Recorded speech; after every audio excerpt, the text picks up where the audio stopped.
we've got Bryan. Bryan is here. Oh, Hello, hello, wow. welcome to my other keeper. I'm sorry, I'm doing things differently. So It's live TV. So yeah, please excuse any technical glitches on my part. That would be a me thing. Anyways, we've got Bryan, and he's got a lot going on. I sort was of. specifically not asking him details ahead of Mhm. the show because I want to be able to have it all just kind of come through here. So, Yeah. Bryan, what's a very quick synopsis of what we'll chat about today? Progress, and stuff like that. Okay, progress, and more progress. So Sort of. if you've been following Bryan's journey It's from been a journey. yeah, exactly, from when we first met to now, he's been going through a lot of self discovery. He's back at university. He's been looking at different treatments for PTSD and chronic pain. So we'll be Hmm. talking about all of those things today. Yeah, I got So plenty plenty to talk about. oh, I'm so excited. Okay, let's go with an intro. I'm my brother's keeper. I'm my sister's guide. Standing here together with nothing left to hide. We lift each other up when the world feels torn apart. We're keepers of the flame. We're the healers of the heart.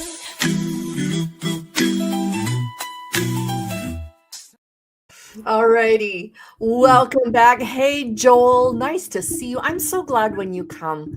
How is Joel, it you're such going, a Joel? positive guy. How is it going, Joel? He's one. He's a like a old an old friend. I was about to say an old toothache, but more pleasant. I was thinking old shoe, but or old hat. You know, they're he. Old We're hat's just more. we're just calling you old, Joel. Well, he'd Uh, agree. yeah. But yeah, he's been around for a while. I've known Mr. Joel McCoy for a while now. It's amazing how things do their little thing. We end up where we are at the moment where we happen to be right now, which is right here, Yep, right now. absolutely. And That's Joel says, "Well, the old part is right." Yeah, I'm 10 days older than Bryan, so I yeah, know that I'm old because well, I know he's old. So, that makes it's it better. Oh, speaking of old, oh my lord. Oh my lord! uh-huh. As you mentioned, I'm back in university, back in college, back Yeah. just the old college stride for the 30th time. And I am the oldest person in all my classes. Ooh. I think the only other older the second youngest one, the second oldest to me is my history professor, Dr. Scribner, and he is 39. Oh, yeah, and I bet he figured he was ancient. Oh, he's really cool. He's a really nice guy. And stuff. But yeah, it's like interesting being back there where I was a long time ago, looking for Yep. something, looking for myself, looking for this, that, or the other. And now I'm back where Mhm. it's it's a lot different. Okay. Yes, a So lot tell different. me, what are the I'm more. there's gonna be kind of the same sort of, but then there's gonna be different. So let's do some compare and contrast here. Yeah, yeah. The same thing as in classes. You got to be in classes. You're having the discussions. You're doing your homework, doing Mhm. this, that, or the other. Just usual academic environment, which I love. I love those Mhm. types of things. Mhm. And then the differences are like the subjects are a lot different. Like back when I was going originally, creative writing was just like one class they taught every other semester, Oh. like in the springs, and then by the time in the spring, and then by the time I was dropping out, they were doing it every semester because, from what I understand, Terry Wright was his name. He was trying to actually get a creative writing program going at that time.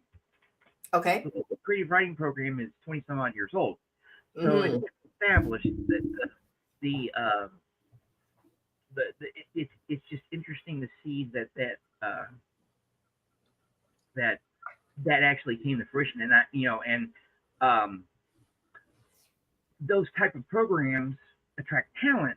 So it's Mm-hmm. like these kids, I want to say these kids, these young people, these people who I'm students with, colleagues. I don't being around students with I would say colleagues. working with colleagues Yeah. are it's slightly different than what I remember back then because some people took the classes for just a blow off class or something like that, but most of the people these is from in the creative writing program are doing it for a major or a minor, so they're kind of invested in it a little bit more, so the talent is higher. That means the Mm-hmm. competition is higher, but I'm really don't see them as competition because I don't got anything to prove. The only thing I got to prove to myself is myself. If Exactly. and and I've got 30 years on most of them. Basically, you've got them all beat by, a generation. Yeah, So, yeah. and so far I've gotten. There's one other person in my uh, poetry class that I'm taking. She is I think she's closer to 40. Uh, she said Mm. she's been out of the academic loop for 20 years, where I've been out of it for 30. So yeah. So there's a few people, but it skews way down. Like my poetry professor. Well, he's Mm-hmm. a master's. He's an MFA, but I call him prof. Anyways, AC's his name. He's interesting fella, and he's I don't know if he's in his late 20s or early 30s, but he looks really young. He looks like a little boy. I know, right? Anybody under the age of 45 looks 12, Yeah, and then you know? really talented, really cool guy. He's going to help me with some things that I'll talk about. Okay. Uh, and then so yeah, it's a lot of intensive writing. I'm Mm-hmm. doing a lot of writing. It seems like most of the little projects, because like I've got in a couple weeks, I've got well at the end of next week I got to have a rough draft for a rhetorical analysis. Mm. Um, Mm-hmm. and that's like 3 to 5 pages. Yeah. So I've got little bitty things here, little bitty things there, book review to do, um, journal entries, like doing weekly pages, two write ups on some poems for the poetry class, and then Right. I'm taking one online class that's an African American history class. Got to go through, you go through the motions of doing the lessons too, because those are the classes that the online stuff is what really hits my anxiety buttons, because those Yeah. classes you have to be a little bit self motivation, and it seems Oh, I know. keeping up with that pretty well. I've gotten all of the stuff that was due by yesterday done Mm-hmm. before doing it by the last minute, So, Mm-hmm. and I've got a few things. The next couple modules is due like by next week and stuff. So the way the guys got it structured is it's a freshman level class. So yeah, and the major writing thing I have to do for that is a book review on this. Kathir boy. I don't want to say this word here, because it's the South African equivalent of the N word. Really? Yes. This Oh. this is for my African American history class, and Oh, wow. we start where in Africa and stuff, and this is about the true story. This is the tagline: the true story of a black youth coming of age in apartheid South Africa. Now, Oh, for sure. Oh, that'd be scary. Yeah, I remember back in the 80s when. So do I. Yeah, I actually wrote a speech for my 7th grade speech class about apartheid, and I had no idea what I was talking. But I wrote it about because I found an article in a People magazine about it, Mm-hmm. And I've always been cognizant of race anyways because of my experiences growing up. So that's going to be. I've started reading it a little bit, um, but I ended up buying and getting a re-upping my Audible account. So they gave me a free credit, so I got the audio book to start working on that here pretty soon. Yeah. So it seems like my writing projects I'll be able to do in a systematic method.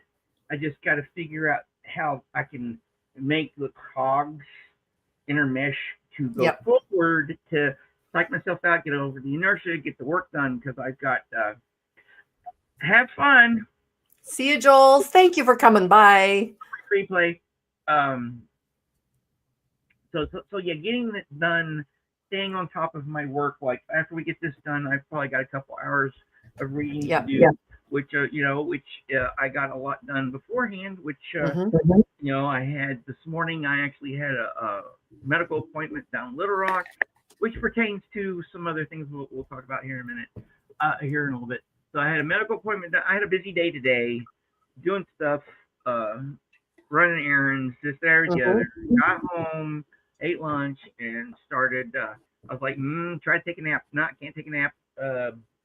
All right, start working. I took a nap just before this, so I had to get some things going before I started this. It was so it was like start working on stuff I got to get read for tomorrow.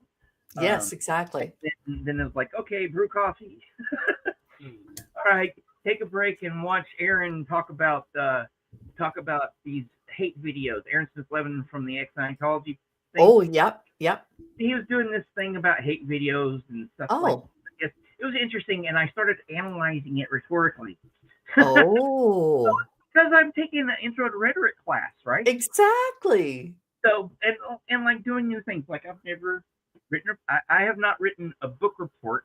I've never written a book. I have not written a book report since high school, and I used to just write little paragraphs about Stephen King books to freak out my English teacher, right?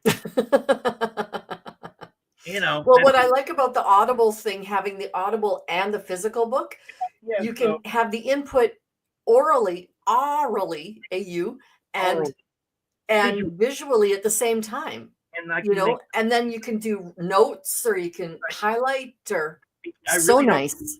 I don't plan on, selling this book back. I actually don't plan on selling any of my books back. Well, I did sell the first back because it was $100, and wow. And my rhetoric teacher is like, you don't need that. I've provided everything. He's provided all of our reading and material and everything. So, like, nice. I'm having to write a rhetorical analysis of something, and this is related to my real life. What I chose to do. What I'm writing on the bite model of authoritarian control and stuff and undue influence. You know who Steve Hassan is? No. Okay. Steve Hassan. I ran into him through the ex-Scientology space, right? Oh, okay. Yeah, he's a New York Times best-selling author. He's got his he's not the guy who wrote The Kite something or other. No, you're thinking someone else. The Kite Runner. That's the one. No. That's a fiction. This is actually scientific. This is here. Let me bring it up here. Not that one. Okay. No, right there. Yes, it is the Combating Cult Mind Control is the name of one of his books, and one of his other best-selling books is The Cult of Trump. He's got his doctorate in psychiatry and all this other stuff, and he's a cult. I wouldn't say deprogrammer per se, but he is in that sphere. Talks about undue influence and the influence continuum, and it's very, very analytical, very social scientific with it and everything. Right. But it's very relatable, right? Good. It's the model because he and I'm actually talking. A lot of what I'm saying here is I'm actually going to put into this analysis I'm doing. He's got personal experience. He was a Mooney in the mid 70s. Oh, wow. Yeah. Yes. Yeah, he was a creative writing student, got his heart broke, was in a vulnerable place, and yada yada yada. One step led to another, and then Yep. he Peace said and love, baby. Peace and love. no, this guy went from being a dopey college student to being a right wing militant. Well, Moonies are very peace and love kind of people, aren't they?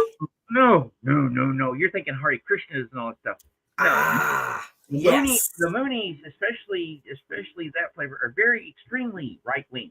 Extremely right wing. He said that at one point, and he got involved with Reverend Moon and the people Mm-hmm.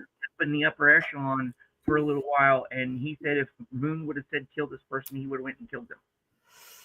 Oh, wow. He was that into it.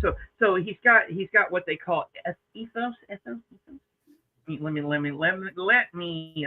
Let me pull this up here because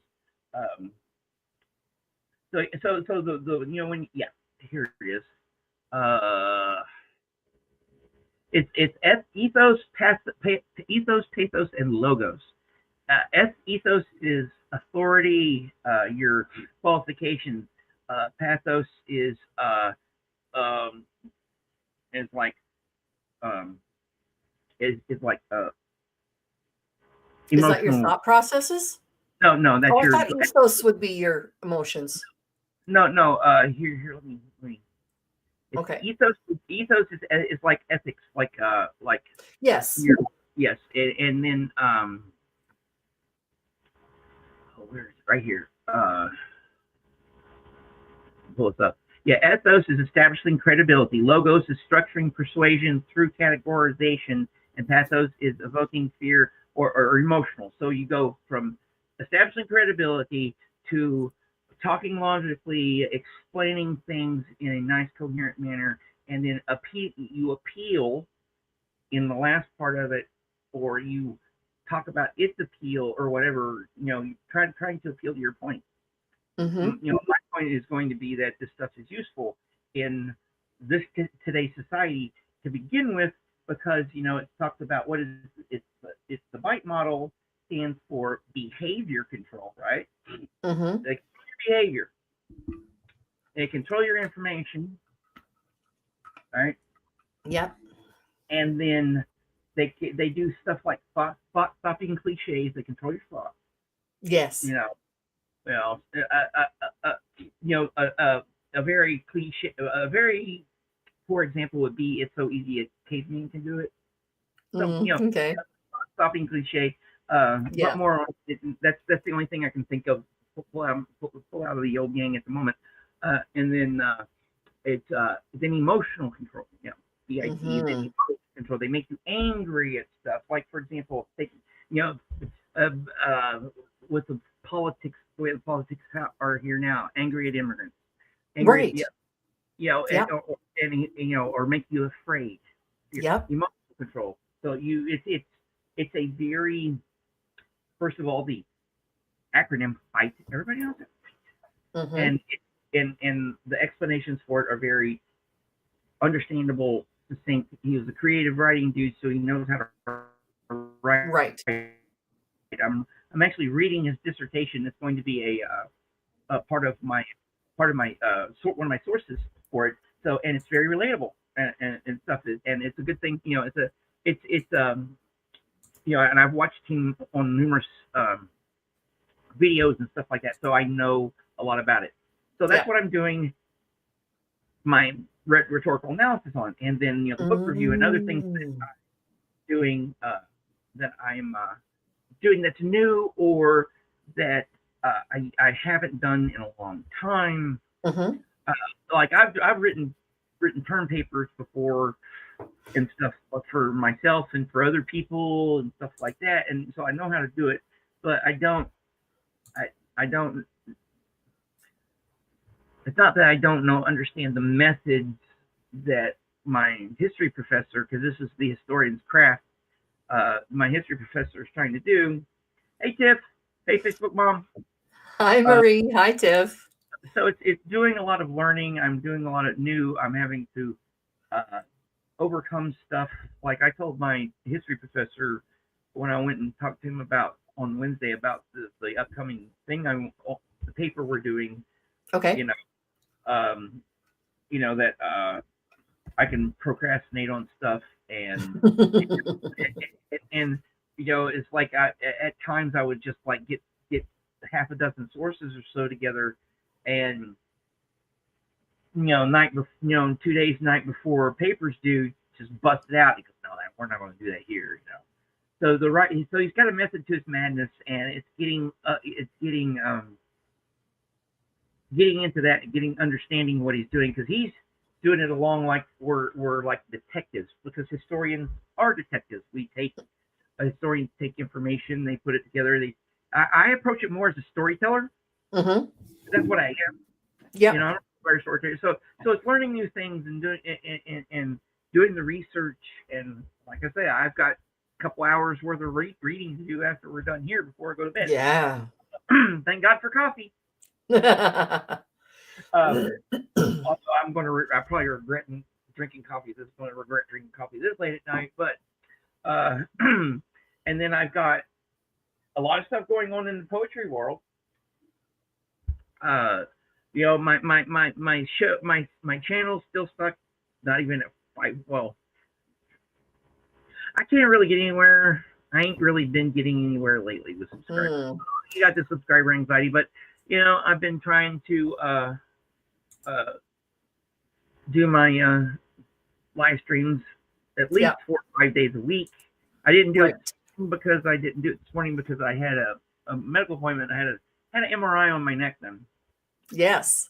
I basically dropped off the face of the planet for 2 months. Yeah, I noticed. But you're back. I'm back, baby. But I'm only doing one a week on the regular. If I do something else, awesome. Yeah. But my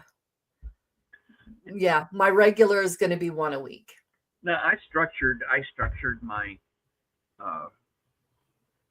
school schedule and all that other stuff, so I could easily do more. I could easily more efficiently put in the time needed to do the show 5 days a week, right? Yes. So I do my show at 6:30 in the morning Central Standard Time, and it's over by 7:30. Especially if I do just a regular show, right? And then my classes start at 9 on Monday, Wednesday, and Friday. Perfect. So I got an hour and a half to get to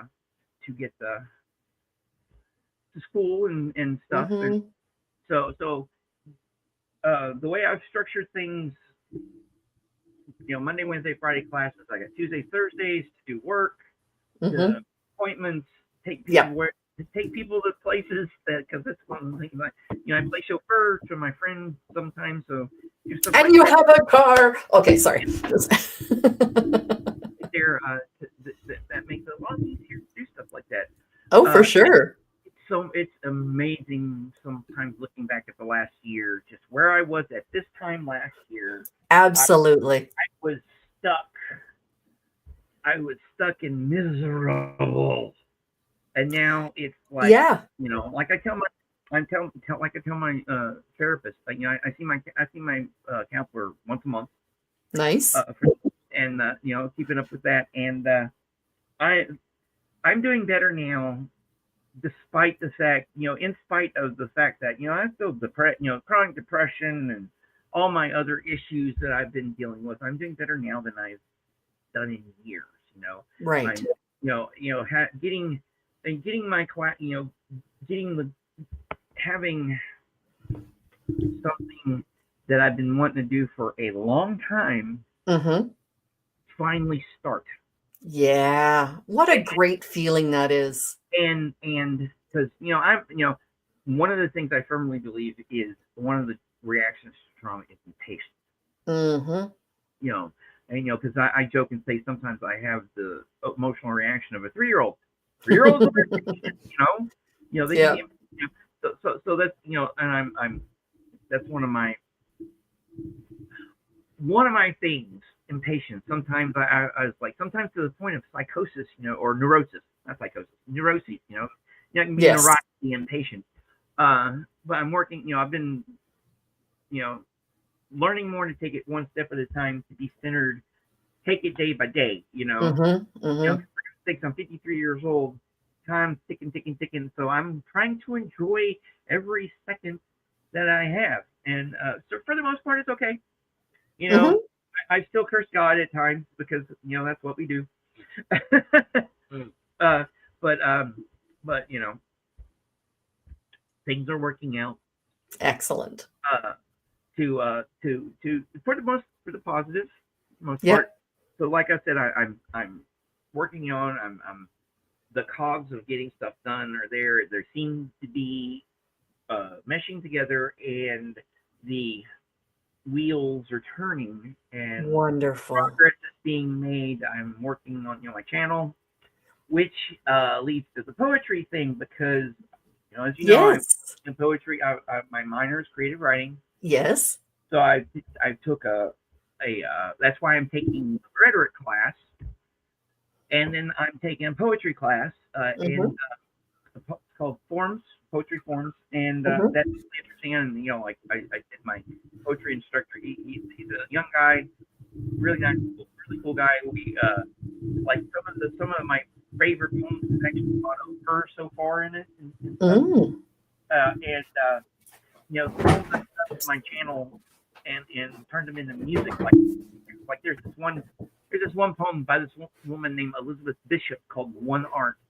Mm-hmm. It's about the loss of a loved one and stuff. And it goes the art of it starts out, the art of losing isn't hard to master. So you know what it's about and everything. So Mm-hmm. that was an incredible track that that came out. So it's one I play a lot. So Mm-hmm. when he came up with this, when he the assigned reading came up, and I looked at it and that poem was there, I was like, yes. Mm. So I ended up doing my little journal little thing about entry about that, and brought in my own experiences with it, and with her Mm-hmm. stuff. And so that's there. So I'm I think like last April when I went, but when they were having little things and I was able to semi participate in them, I told them that they'd be seeing a lot of things so far they have. Mm. Mm-hmm. And then the Vortex, the literary magazine, I am Yes. at UCA. I'm actually probably going to be the poetry section editor. Ooh. There was a meeting the other day, and I got to finish with my little write ups and send it in. But I'm pretty sure I'm going to get it because I've got. Nice. I said I've got, because I talked to the guy the next day, because I went to I ran into him at school, and I was like, hey man, I'm going to apply for this. I asked a few questions, we talked in a little bit, and I'm pretty sure I'll get it. Nice. Oh, I hope you do. I got yeah, and so because I said I got 40 years experience, almost 40 years experience writing poetry. Poetry is Right. I'm a poet, and I want to do it. Basically, that's what I told him. And so I'll be a reader and Mm-hmm. one of the judges for it. And but yeah, I'll probably get that because I want to get into doing that stuff. And doing one of the things, emceeing events and Mm-hmm. participating and stuff like that, and Mm-hmm. doing work and stuff like this. So I'm more than willing. I told them flat out, I'm semi-retired. I don't have to work Yeah, because school's my job. that's and, right. And stuff. So I'm an ideal candidate for that stuff. And Perfect. so I got to finish that up and send that in. But I got until the 12th to do that, so I'll do it probably tomorrow or So later. how many classes are you taking this semester? A full load, 12 hours, 4 classes. Oh, okay. 3 are at campus Monday, Wednesday, and Friday, and then Right. I have online one. Right. Okay. Yeah, I'm just peeking around, seeing what's going on. Like, I I was running through some bookmarks I have, and I ran into this one that I bookmarked a while back for a an independent artist fellowship brought that's that's given out by this place called Arkansas Heritage. Mm-hmm. So the submissions for it open in November, and my Reddit professor, his name's Dr. Cody Johnson, I think is his name. So I just call him Dr. Cody. He's a really cool guy. So Dr. Cody. Oh Dr. my Cody, goodness. Is he like a 12-year-old kind of? I Oh, think he's a early 30s gay guy, but I'm not sure. But I don't know for sure, But he's a really cool guy. He doesn't look old enough to have a doctorate. exactly my thought. But oh well, he's a really cool guy. Nobody by the name of Cody should have a doctorate. Yeah, that's one of those names. But, Yeah. But Cody, he's really cool. He's going to help me. Have I mentioned that we're old? Yeah, I get reminded of it every Monday, Wednesday, and Friday when I go to school. Yeah. So he's going to help me with the write up for the package, Mm-hmm. and then AC, that's the poetry professor, is going to help me with the poetry and everything. So they're going to help me with that later on. But for the write up for my resume or whatever, Mm-hmm. having my publishing experience and having Mm-hmm. this will help that, and doing the stuff on YouTube and in the YouTube feed for the last 3 years. Mm-hmm. Very, very helpful. For sure. And stuff. And so they give you like a specific set of questions you got to answer and everything. And Cody was like, "Yes, I like this. You can do really good on this, and you will work on it." And he was like, and I told him it wasn't until November. He's like, "Yeah, we got plenty of time." Because I got most of my, like I said earlier, most of my major, but most of my little writing projects or shorter writing projects, right, are in look to be, most of them will be all done by the first half. By the end of my midterms, all those things will be done. Right. And then I'll just have some projects, the Vortex stuff, and then this write up, which I don't know the ending of how it is, so I can do whatever. I have time there. I can stretch that out. So this write up and my 12-page history term paper that I'm going to concentrate on poetry in the Revolutionary War and how it reflected each side. Wow. Yeah. Okay. Wow. Yeah. So that, because that's what it's, and I can probably end up writing a lot. I already got a couple sources, another PhD, yeah, another doctoral thesis about, and its main thing is, this guy's wrote a couple hundred pages on it too. Its main theme is the perception of the loyalists in revolutionary America by the Brits who were still over in England. Because you had the loyalists that were actually, and they were white, because the Revolutionary War was basically our first Civil War. Yes. All right. Yes, you it had was. America, the loyalists. You had colonists that were loyalists. You had colonists who weren't, and you had a vast majority of people in between. Hi, Teresa. I'm just going to duck for a moment and grab a stool for my foot. Yeah. So the literature of the day would tell you exactly, would clue you into the feelings and the moods and all that stuff. And poetry is more it was more prominent back then. They it was in the Yes. papers all it was in their their papers and stuff like that, journals and all that stuff. So yeah, Yep. considering I just we did a quick Google search. Me and Dr. Scribner did a quick Google search, and he came up with a 200 and some odd page dissertation. Wow.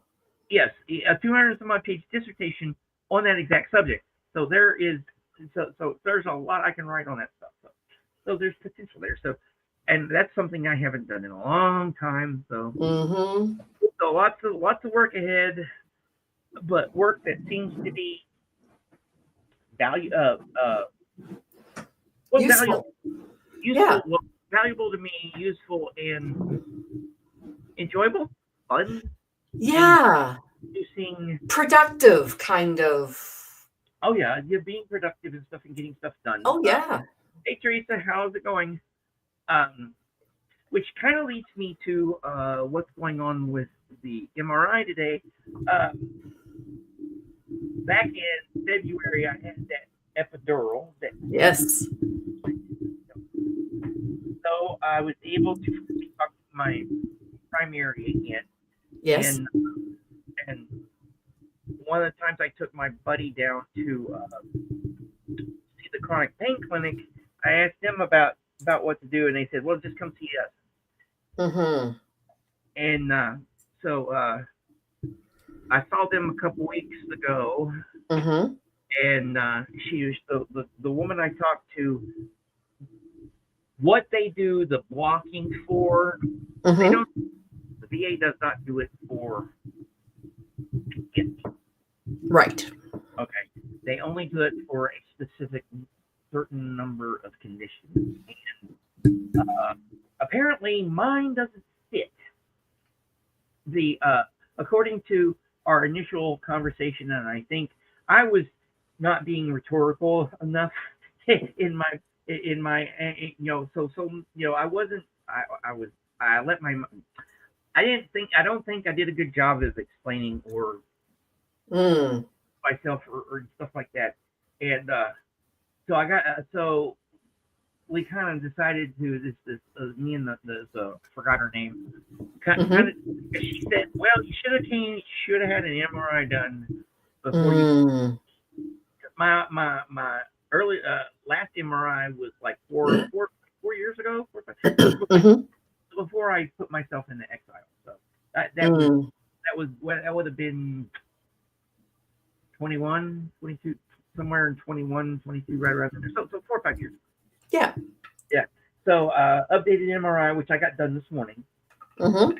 And then see her again on the, I think the 9th of October. Yeah, the 9th of October. Okay. Or somewhere around in there. So first part of October is when I'll get to see her again, and we'll talk about how to go forward, because there are some things that she can do for the pain. Oh. Because the last time I got stuck in the middle of my neck. Right. This time it'll be on this side, because those ganglions are right here. Right. Right. They have to go into the front. So is it going to be the sympathetic ganglion that she's going into? Okay, different ganglion. It's where it's the connections, the nerve endings and stuff that are along. From what she showed me on the illustration she showed me, they're more from the side and back, not the middle of my spine, but more along here, because the ganglions are here. And that's where they'd have to go in through here if they did that.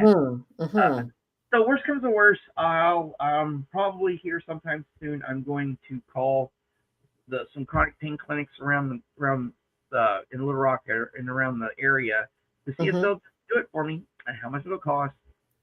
And then I'll do the research to find out where the nearest stellate center through the place where that is. I'm pretty sure it'll either be in Memphis, Nashville, or Dallas. That's a bit all over, isn't it? I'm not huge on my American geography, so. Well, that's Dallas is 8 or so hour drive from here Uh-huh. west. You Right. go south and west, and then Memphis and Nashville are east of here in Tennessee. Memphis is usually pretty easy to get to. It's like a 2 hour drive. Oh, okay. Nashville is smack dab in the middle of Tennessee, and you go in the long way. And oh my God, you do not want to driving the long way through Tennessee is so fun. Think of the long, a great highway up there in your area, and it's there. The parts of it's pretty because of the mountains and stuff. Oh, yeah. When you start coming more west and it starts flattening out and everything, oh my Lord. Yeah, there's a particular route Yeah. between where I live and then where in Alberta my sister lives. Yeah. There's one particular like 3-hour stretch that is Yeah. like, oh my word, what am I doing? What made me think I wanted to do this? It's about a 3.5 hour stretch. Yeah. It's about a 3 hour stretch from Memphis to Nashville area. So yeah. Mm-hmm. And then so I'll figure that part out when I come to it. Worst comes to worst, my financial situation has gotten a little better because I'm now drawing my GI Bill. Nice. Yes, that really helps out with. What a relief, isn't it? Yeah, I don't have to work. Yeah. I consider myself semi-retired from my in the Navy because I draw disability, and with my life circumstances, like if I had to pay rent, oh my Lord, I would not be making it just on my disability.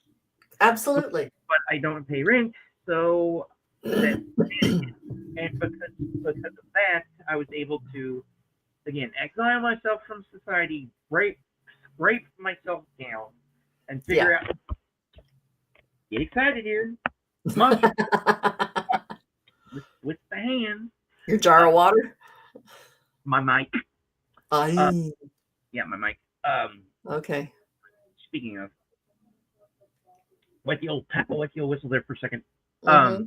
So like I said, I was able to, and I didn't know it. And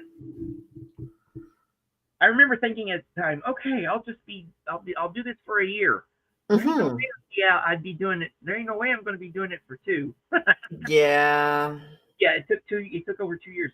So doing that, even when the circumstances I was in, I got into legal trouble and failure to appear and got that because of that accident and everything. Well, yeah. Not having insurance on my car. Yeah. And not doing the right thing. And then I knew I was doing it at the time, but it didn't help that I was spun out. I was semi-spun out, semi-strung out, doing stimulants.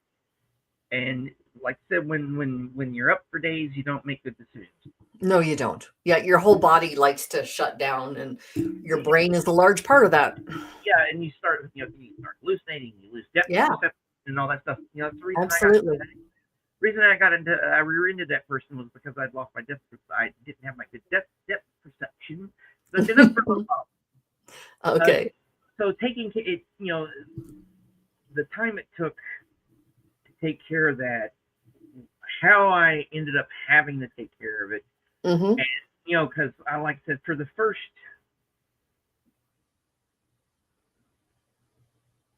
year and a half, for the first year and a half because I got into the accident in July, it was June, July time frame of 22.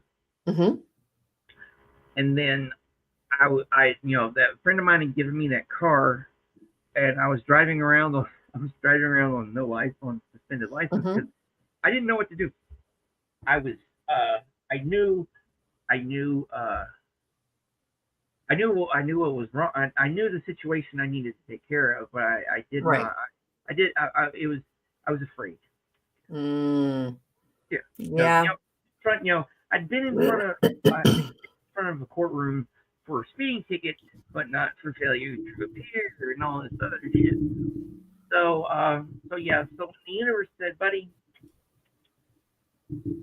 I got pulled over for no insurance and got, ended up being the only time I've ever been handcuffed and in the back of a cop car. Oh, wow. Yes, that was on L. Ron Hubbard's birthday, March 13th last year of last year, 2024. Oh, wow. 3 days before my birthday, That's right. I get cuffed and stuff by a state trooper. But he was really nice. And That's good. yeah, it's something that kind of worked out. He said, "I'm not going to put you behind. You're not dangerous." Nice. Thing. So that worked. And then I had my court date. So it was the universe going, son, get moving. Yeah. So and then getting that took till August. So from March to August, stuff was up in the air there. That's when the car that I had that my friend had given me got damaged by rodents because I couldn't. I was afraid to freaking. I was afraid to actually go and drive around in it around there because I had suspended license. Little did I know, after they served my warrant, I could have talked to the court clerks, got them to release the hold on my license, and got it back. I learned that later on. Of course. Right in the nick of too late. Yeah, right in the too late because I had a Class B, right? I actually had a Class B CDL where I could drive multi-passenger vehicles like a bus. Yes. Yeah. And because my license was suspended for over 2 years, I lost them. So the consequences of that. Oh well, I never plan on driving a damn bus again because kids are freaking menace. That's a different story. So going through all that and then having that car be just well beyond my abilities and both financial and mechanical and stuff, practical to fix. I ended up giving it to a friend of mine, and he got it working for his girlfriend. So all worked out there. And then Keela and the and that mental health matters.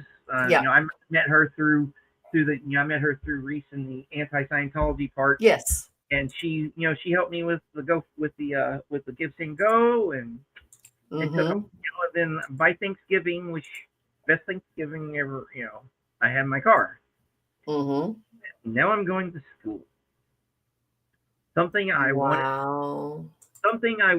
I really started. I've been talking about it for a long time. Right? Yeah. Back, and I've been trying and attempting to go back because I remember when I originally dropped out. Here in a little bit, George. Give me about 5 minutes. Down, boy. Chihuahua, he just gives me that look, and I know exactly. I think he probably has to go potty. So we need to wrap up anyway. Yes. So final thoughts. I've been wanting to go back to school forever. 30 years. I remember telling my mom that when I dropped out I was 23 when I dropped out. I went to school, started at 18, and I went to school for 5 years and didn't get my Never degree. Doing it again. And I told my mom, I was like, Mom. Oh, you're freezing, my friend. I will. Okay, that okay. We buffered there for a second. My internet. I told my mom. Bless you. Thank you. Yeah. So I told. So I told my mom. I was like, Mom, I'll be back in school by the time I'm 30. I just need to go do stuff. Well, by the time I was 30, I went into the military, right? So that's when I went. And then it took me 30 years to get back into school. So I was on academic probation at UCA for 13 years.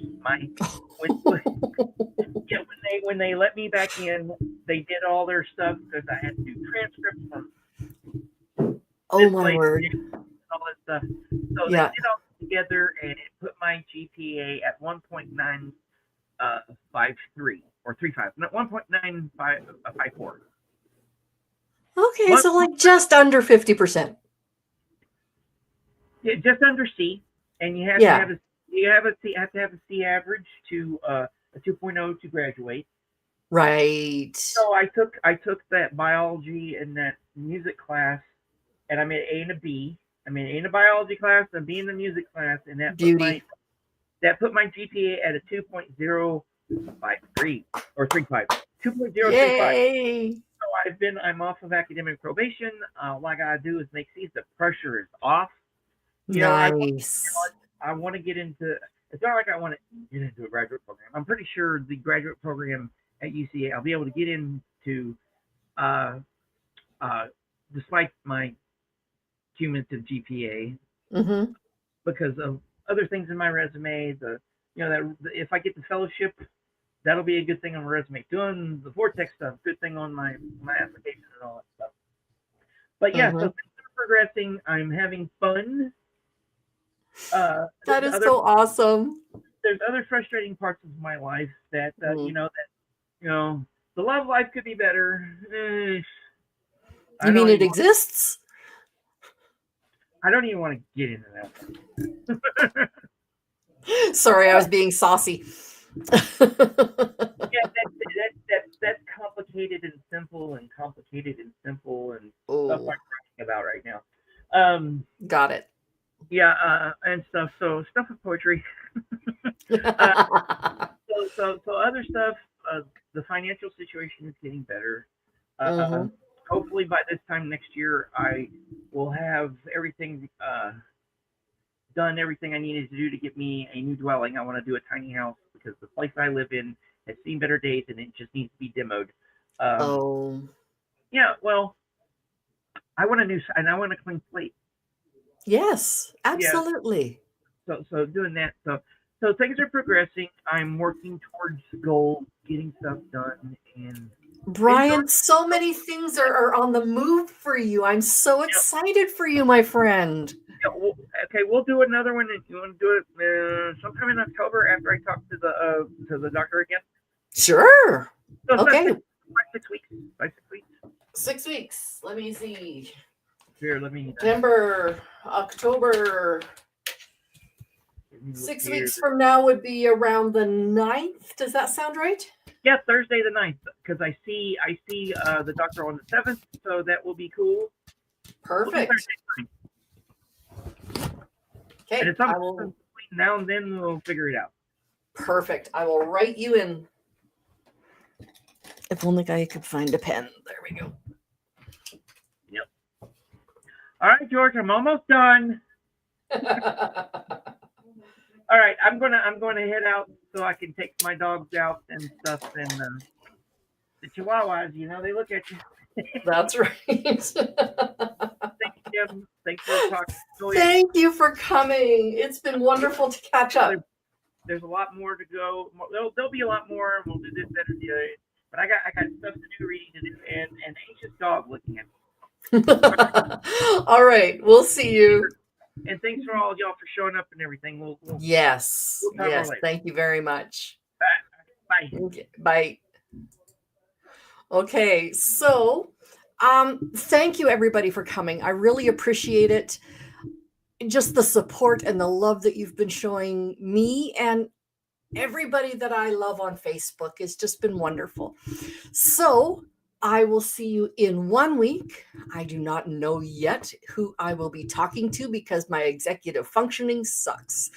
So I haven't planned that far ahead yet, but I will let y'all know. I will see you soon, and I love you. Have a great day. Bye-bye. Some come with scars, some come with dreams. In this circle, we're more than what we seem. No judgment here, just voices to be heard. Through laughter, through the tears, we find every word. I'm my brother's keeper, I'm my sister's guide. Standing here together, with nothing